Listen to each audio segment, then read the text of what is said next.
São pesos diferentes, né? A gente fala assim, mas aí você fala ali, o cara, pô, perdi meu filho aqui agora, não É, sei o quê. exatamente. E aí, o cara aceitar, não, isso aqui é coisa, Deus tem um propósito pra isso. Uhum. Não é tão fácil aceitar as coisas assim, né? É. Pois Tipo, é.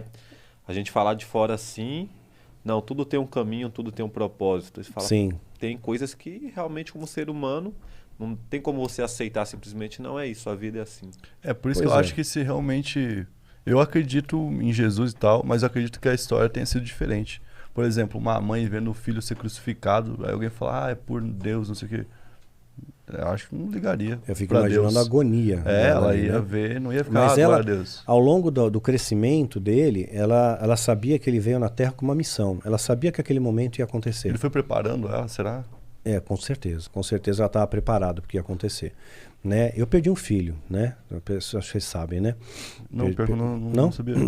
Eu perdi um filho. Ele tinha 15 anos, 10 meses e 7 dias. Ele entrou numa depressão profunda, né? E durou muito rápido, durou 5 meses. Ele estava bem, né? Em 2017, bem pleno. Passamos Natal, final de ano, tudo bem. Né? Viajamos em janeiro. De repente, em maio, ele pegou, se cortou, fez o cutting. Né? E muitos jovens escrevem para mim hoje, né? E graças a Deus, muitos estão sendo salvos, né? Desse laço de morte, né? Porque ele deixou um registro, ele deixou um diário. Então, o diário dele, eu publiquei esse diário, né? Eu tenho o meu ponto de vista como pai e meu ponto de vista teológico, porque a igreja, ela condena, tipo assim, se o suicida vai para o inferno. A igreja não joga peso, mas Deus é amor, Deus não acrescenta dor ao sofrimento.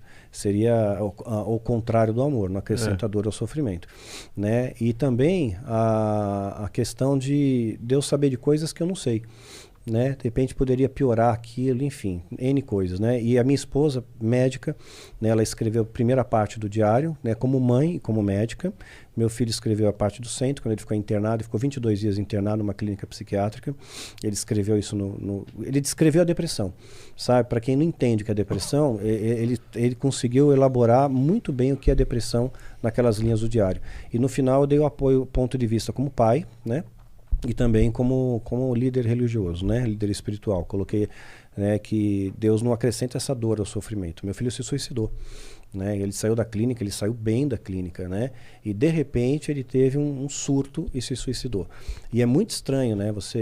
Na véspera eu tinha combinado com ele que eu ia tomar um café da manhã com ele. Ele falou, pá, ele chamava de Papa, né? Ô Papa, né? Me chama amanhã cedo pra gente tomar um café junto com você, né?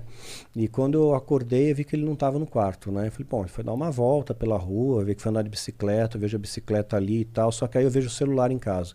Pô, adolescente não sai sem celular nem a pau, né? Aí eu chamei um irmão meu, que é policial, que conseguiu atalhar caminhos, que ninguém te dá informação de nada, né? Mas quando você dá a carteirada à sua polícia, fica mais fácil, né? E aí consegui saber o que tinha ocorrido, né? E isso é contado no diário também, eu não escondo isso, né? E no final da tarde eu tive que reconhecer meu filho no ML.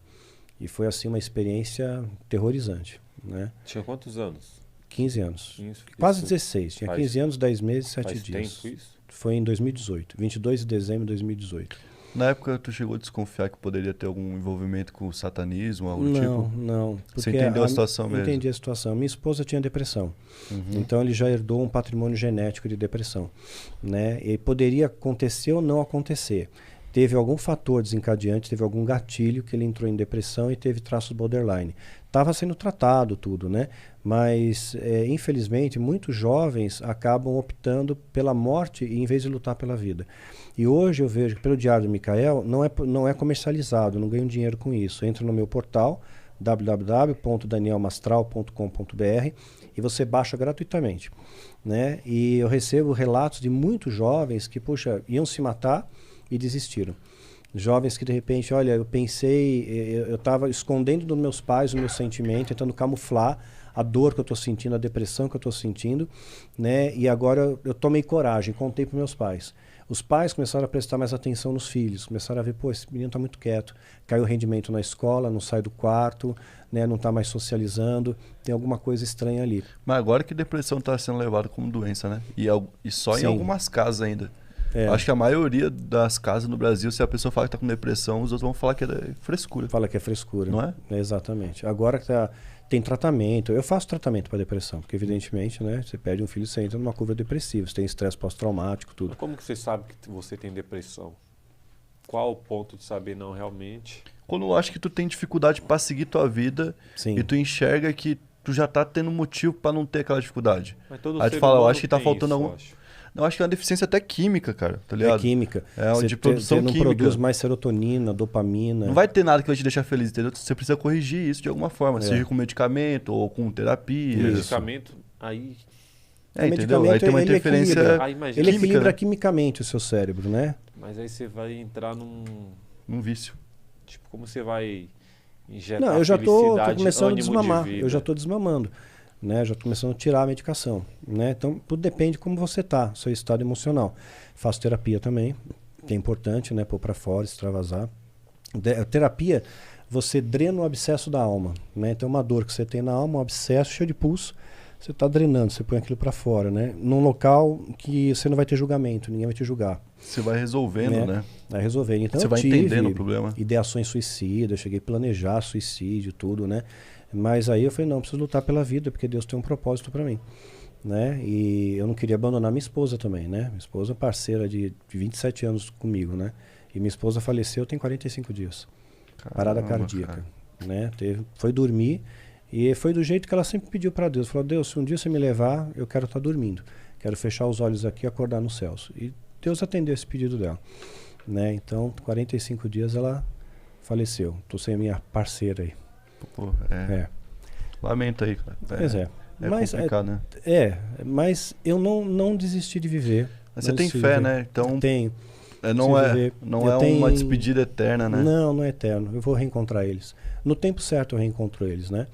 E graças a Deus eu vejo que a minha fé, ela inspira outras pessoas também a superarem isso. Que agora com a Covid, 500 mil de pessoas morreram no Brasil. Pais perderam filhos, filhos perderam pais, perderam avô, perderam amigos, primos. Quantas pessoas estão de luto, né? Então eu olho para esse cenário e falo, está todo mundo lutando, eu não posso deixar de lutar. E eu tenho que ser uma inspiração para essas pessoas para continuarem lutando pela vida, né? Não desiste, né? Enquanto tem vida tem propósito, você tem algum significado aqui na Terra. Então tem muitas coisas que eu ainda quero fazer, eu tenho planos, eu tenho projetos, né? De escrever mais um livro, de terminar a quadrilogia da história de Mitri, né? Continuar produzindo conteúdos para o canal, né? Eu tenho minhas ovelhas, eu tenho filme, quem sabe, né? um filme, quem sabe. Eu tenho minhas ovelhas, eu sou líder espiritual de uma igreja, mas não uma igreja tradicional, tijolos, né? Porque isso não faz de você um cristão. É a mesma coisa sentar numa garagem e você não vira carro, né?